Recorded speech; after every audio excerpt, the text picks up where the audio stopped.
Bienvenue à votre podcast CX au quotidien, où nous recevons des professionnels et des non-professionnels amoureux de l'expérience client pour partager et échanger.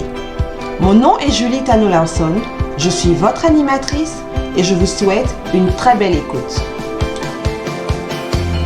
Bonjour et bienvenue à ce nouvel épisode de CX au quotidien. Aujourd'hui, comme d'habitude, on reçoit encore un expert, une experte cette fois-ci. Je vous présente donc Bérangère Roux. Bonjour Bérangère. Bonjour Julie. Comment tu vas? Très bien, merci. Et toi? Ça va très bien. Alors, Bérangère, Merci de me donner l'opportunité de m'exprimer sur le sujet. Merci à toi justement de partager ton expertise avec nous, avec toutes les personnes qui nous écoutent aujourd'hui. Je vais te laisser dans un premier temps te présenter. D'accord. Donc, je suis Bérangère Roux, je suis consultante en transformation digitale, installée à Dubaï depuis près de 2 ans et demi. Avant ça, j'ai vécu en France, en Suisse, en Italie et puis au Canada. Toujours travaillé dans le digital, c'est le secteur qui me passionne. Et après avoir fait du marketing digital, j'ai bougé vers la gestion de projet.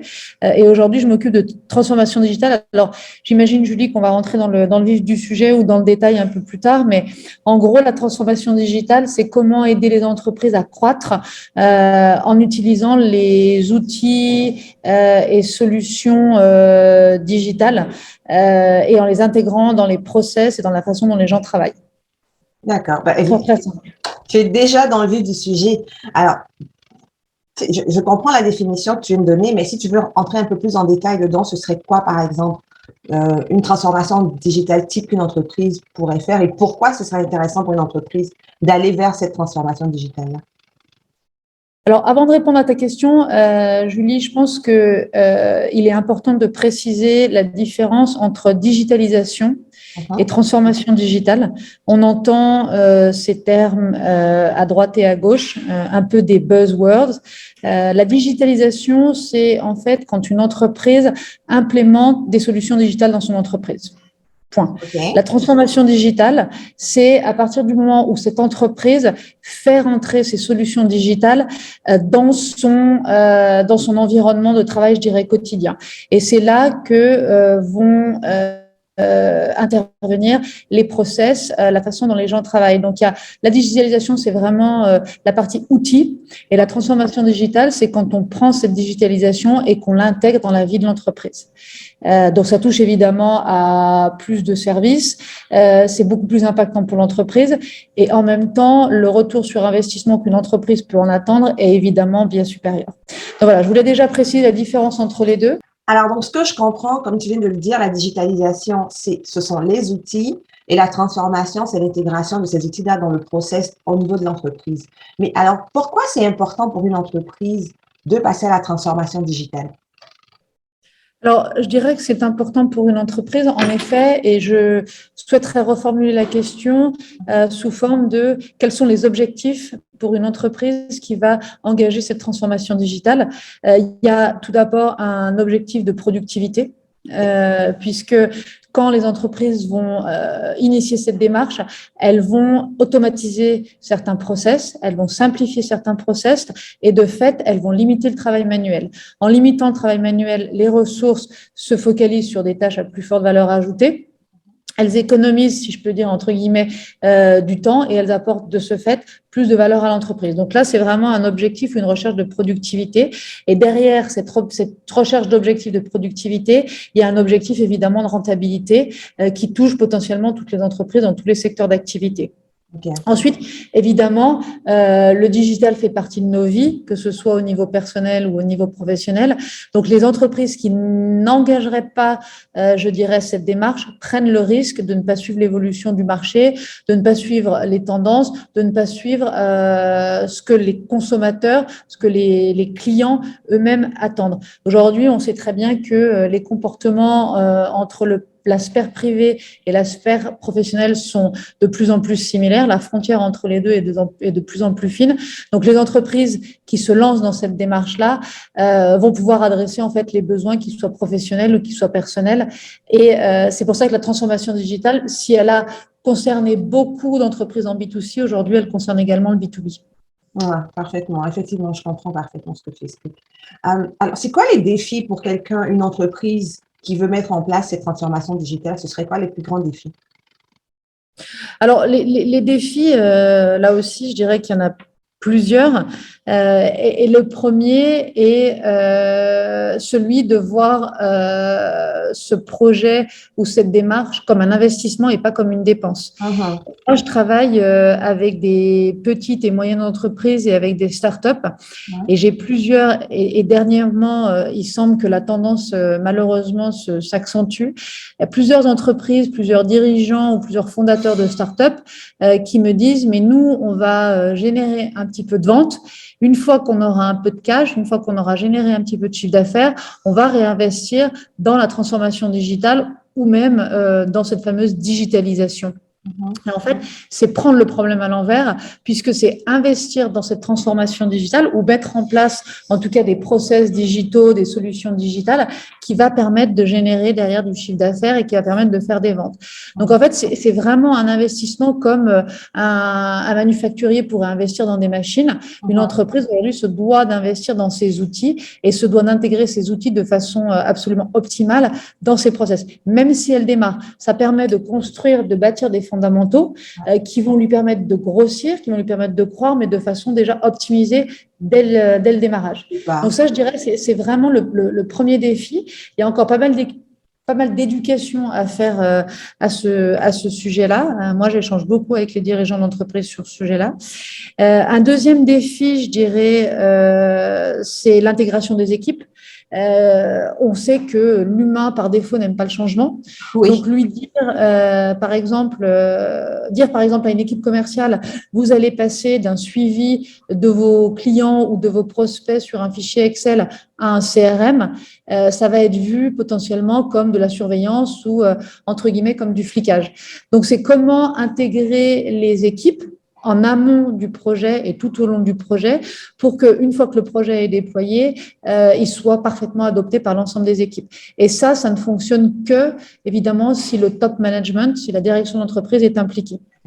Donc, il y a un vrai facteur humain qui est à prendre en compte parce que, encore une fois, on n'est pas juste dans la mise en place d'outils, mais on est dans comment utiliser ces outils au bénéfice du travail des différents collaborateurs. Et puis si je peux mentionner évidemment un troisième défi, un troisième challenge, c'est la notion budgétaire évidemment. Les entreprises aujourd'hui, en tout cas pas toutes, ne voient ça comme une priorité. Et si on est en fin d'année et probablement dans la période ou dans la fin de la période budgétaire, c'est un vrai challenge de faire comprendre aux entreprises que cette partie-là doit être intégrée au budget. Il y a toujours d'autres dépenses, mais comme je le disais, c'est plus un investissement qu'une dépense. Donc, c'est aussi dire dans notre projection budgétaire de 2022, par exemple, on va affecter tel pourcent à notre transformation digitale. Et aujourd'hui, c'est pas fait de façon automatique. Donc, encore une fois, certaines entreprises vont dégager un petit peu de profit, un peu de bénéfice et vont dire, on va l'investir. Mais du coup, ça fait des projets qui sont un peu isolés, sans qu'il y ait une démarche sur le long terme, sans qu'il y ait une démarche qui soit pérenne. Et donc, du coup, les entreprises ne retrouvent pas un retour sur investissement qui pourrait être largement supérieur si c'était planifié avec un budget en face. En face, ok, parfait. Donc, alors, ce que je comprends, si je résume, on part d'un outil qui est de la digitalisation. On travaille l'intégration de cette digitalisation-là en entreprise et ça demande de l'investissement, de la volonté, de s'assurer qu'on maîtrise bien les besoins de l'entreprise avant de lancer ces produits-là, donc les outils qu'on va utiliser. Et ça demande aussi de faire une gestion de changement à l'interne. Exactement, c'est tout à fait ça, c'est bien résumé. Ce sont des projets, je ne vais pas le cacher, qui peuvent être assez impactants. Ça dépend ce qui est fait. Moi, j'ai travaillé avec une entreprise B2B qui est dans le secteur de l'éclairage. On a fait une première phase de projet qui a permis de refondre le site Internet et d'intégrer à ce site Internet un outil de ticketing. Ça a été une première étape qui leur a fait gagner énormément de temps et qui leur a fait augmenter la satisfaction client parce que les remontées clients, les problèmes de qualité étaient mieux traités, étaient plus rapidement traités. Ça a été une première phase qui a mobilisé certaines équipes. Et ensuite, on a travaillé sur une deuxième phase qui a été l'intégration du CRM, donc pour la gestion des données clients et la mise en place d'un logiciel de PIM. Alors, je ne veux pas être trop technique, mais c'est un logiciel qui permet de gérer toutes les données produits. Et ça, on l'a fait dans une deuxième phase avec des équipes différentes qui étaient mobilisées. Donc, c'est vrai que c'est impactant. Ça touche pas simplement les directions marketing, ça touche pas uniquement la direction générale de l'entreprise. En général, de nombreux services sont impliqués. Et c'est pour ça qu'effectivement, il y a une gestion du changement, que les choses doivent être mises en place au rythme de l'entreprise. Elles doivent être pensées en amont. Il y a souvent un projet démarre souvent avec une phase d'audit, évidemment, pour bien comprendre ce qui se passe et ce qui permet aussi de définir les objectifs. Mais effectivement, Julie, tu as raison, les équipes sont mobilisées et donc il y a un vrai impact pour l'entreprise pendant le déploiement du projet. Mais je rassure ceux qui nous écoutent aujourd'hui pour aller vers du mieux, évidemment. Ok, bien sûr, d'accord. C'est vrai que avec la crise, avec la COVID, on a vraiment beaucoup entendu parler de digitalisation et puis on s'est retrouvé avec quasiment toutes les entreprises qui se sont dit, OK, on va tous en e-commerce et qui considéraient ça comme, OK, on est en train de faire de la digitalisation, de la transformation digitale parce qu'on a tous créé un site e-commerce. Mais c'est pas juste ça, là, la digitalisation. C'est beaucoup plus profond d'après ce que tu expliques. C'est beaucoup plus profond et ça demande vraiment une vision à long terme. Exactement. Et pour revenir sur ton point d'entreprises de petite, moyenne ou grande taille même, qui ont lancé des sites e-commerce pendant la pandémie. Effectivement, aujourd'hui, il est facile de faire un site e-commerce avec un Shopify ou un Wix. Tout le monde peut presque créer son propre site. Maintenant, après, il y a beaucoup de déceptions, beaucoup de frustrations parce que ces entreprises ou ces entrepreneurs, on va dire, se lancent là-dedans mais que les résultats sont pas à la hauteur en fait de leurs espérances, tout simplement parce que il n'y a pas de stratégie, il n'y a pas de réflexion qui sont menées en avant. Il y a énormément de sites aujourd'hui qui sont disponibles, de sites e-commerce, et il y a une concurrence qui est accrue, justement parce que de nombreux entrepreneurs se sont lancés là-dedans. Mais c'est vrai que ne pas anticiper, ne pas réfléchir aux besoins en amont, c'est un peu comme mettre le toit d'une maison avant d'avoir mis les fondations. Ouais. Donc, c'est vrai que ça nécessite un travail à faire en amont. Alors, soit c'est fait en interne, hein, soit après, les entreprises font appel à des consultants. Mais en tout cas, moi, j'essaie d'évangéliser et de vraiment éduquer là-dessus. Non, ne faites pas pour faire, réfléchissez à ce que vous allez faire et quels sont vos avantages concurrentiels, comment vous pouvez mettre en avant vos bénéfices à vous par rapport à une concurrence qui est assez forte. Et finalement, tout le monde a accès aujourd'hui à l'information. Ouais. Mais encore une fois, ne pas se limiter à « je vais faire mon e-shop », parce que là, on est sur la digitalisation, justement, on n'est pas sur la transformation digitale. La transformation digitale, ce serait de dire, voilà, comment j'anticipe peut-être le besoin d'un CRM demain, comment j'anticipe peut-être la mise en place d'un logiciel de marketing automation qui va me permettre de communiquer avec mes clients. Voilà, c'est prendre en fait la big picture et voir comment ça peut s'organiser. Après, avec différentes phases, des priorités évidemment, et tout ça s'implémente avec la croissance de l'entreprise. Ce sont des projets en général qui sont plutôt longs. Ouais. La transformation digitale n'est ni la digitalisation, ni le marketing digital. Et part d'un besoin. Donc, il faut d'abord s'assurer de comprendre les besoins pour l'entreprise elle-même, au niveau des employés aussi, et au niveau aussi des clients, pour savoir si les produits justement qu'on va mettre en place, ben, vont concorder avec les besoins qui sont.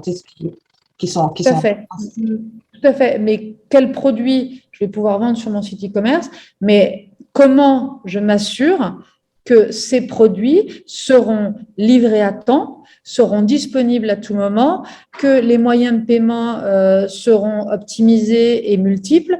Et tout ça, c'est pas simplement une interface e-commerce qui permet de faire ça. En tout cas, pas si on a des ambitions importantes avec un développement de chiffre d'affaires. Écoute, c'est toujours aussi enrichissant de parler avec toi.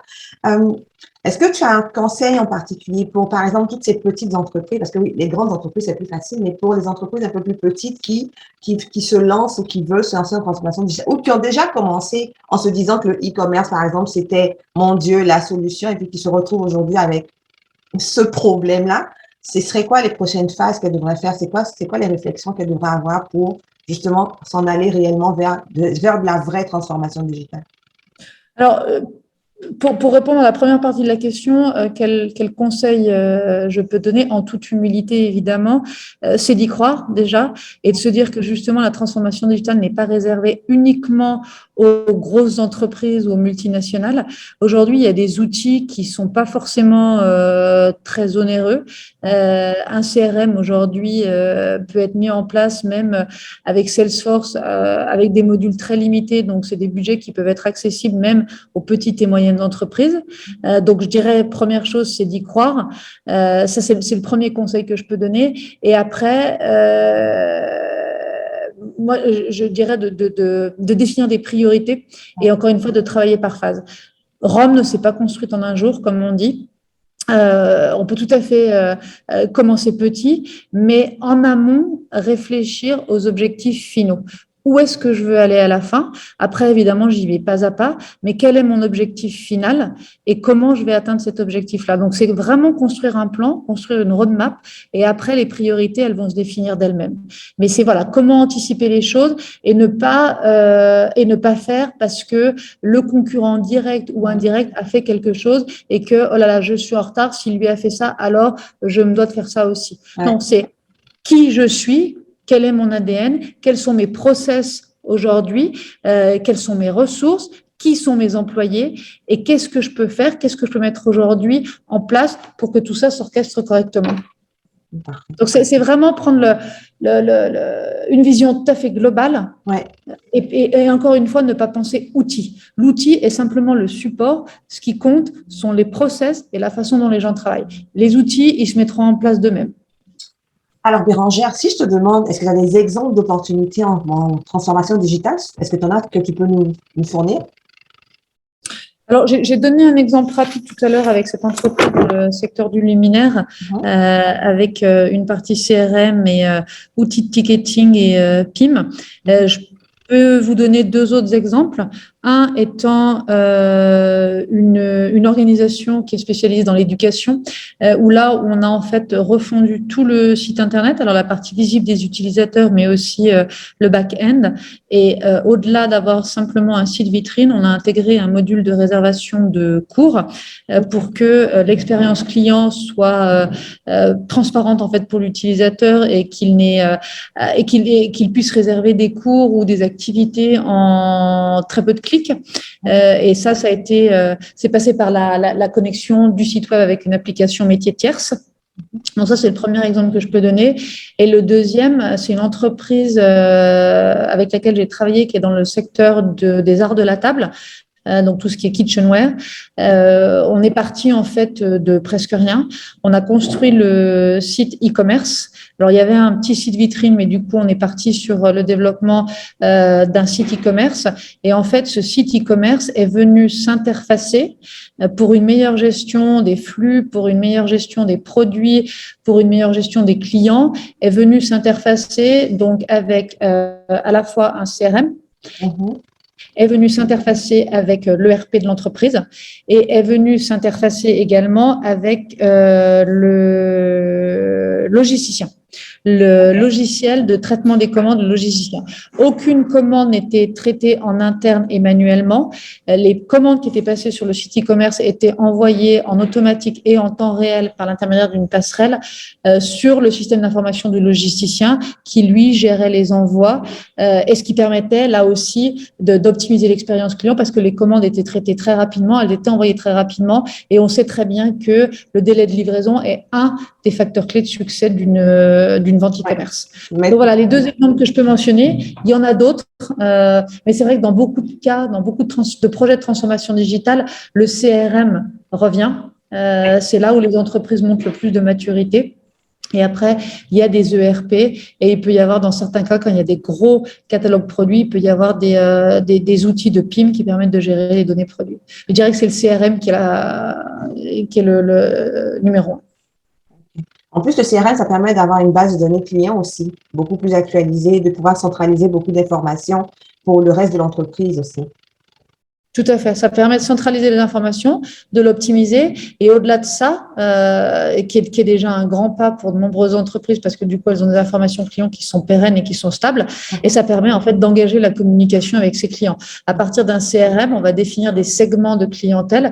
Et à partir de ces segments, on va pouvoir leur envoyer des communications qui sont tout à fait ciblées. Permet d'avoir derrière, encore une fois, des ventes qui sont plus qualifiés ou des opportunités de vente, en tout cas, qui sont plus qualifiées. Est-ce que tu peux définir un peu ERP et PIM pour ceux qui ne savent pas? Alors, un PIM, c'est vraiment un logiciel qui permet de gérer les données produits. Que ce soit le titre d'un produit, que ce soit la description, que ce soit ses attributs, comme par exemple des couleurs, des tailles. Si on parle de vêtements, par exemple, ça peut être tout ce qui est photo, tout ce qui est vidéo. En fait, c'est tout le contenu qui est relatif à un produit. Okay. Quand il y a un gros catalogue, c'est traité dans des PIM. Quand il y a un catalogue qui est tout à fait raisonnable, ça peut être géré dans un site e-commerce directement comme Magento.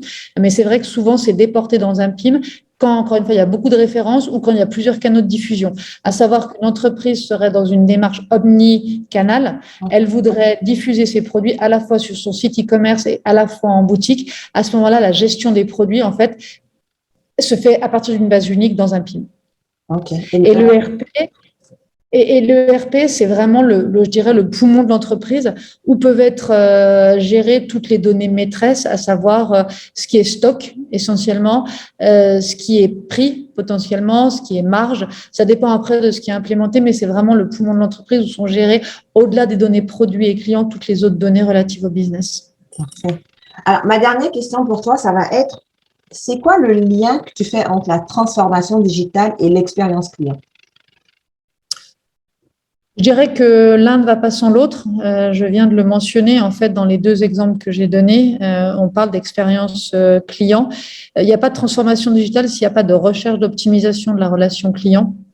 Les entreprises ne font pas de la transformation digitale pour faire de la transformation digitale. Elles le font pour mieux servir leurs clients en bout de course. Donc, je dirais que la transformation digitale est vraiment là pour servir cette expérience client et faire que la satisfaction client est optimisée. C'est vraiment l'objectif ultime. OK. L'objectif de départ, en fait, si tu veux. Pardon? C'est l'objectif de départ, en fait. C'est de là que part l'entreprise et ensuite, elle détermine comment elle va faire ça. Tout à fait. Parfait. Et si quelqu'un veut te contacter, comment est-ce qu'ils peuvent te rejoindre? Pour aller un peu plus loin, pour poser des questions, pour, tu sais. Alors, je dirais que le plus simple moyen, c'est de me contacter à travers LinkedIn. De m'envoyer un message sur LinkedIn et après, je suis tout à fait favorable à un échange sur Zoom ou de quelle manière que ce soit. Mais voilà, je dirais LinkedIn, c'est le plus simple.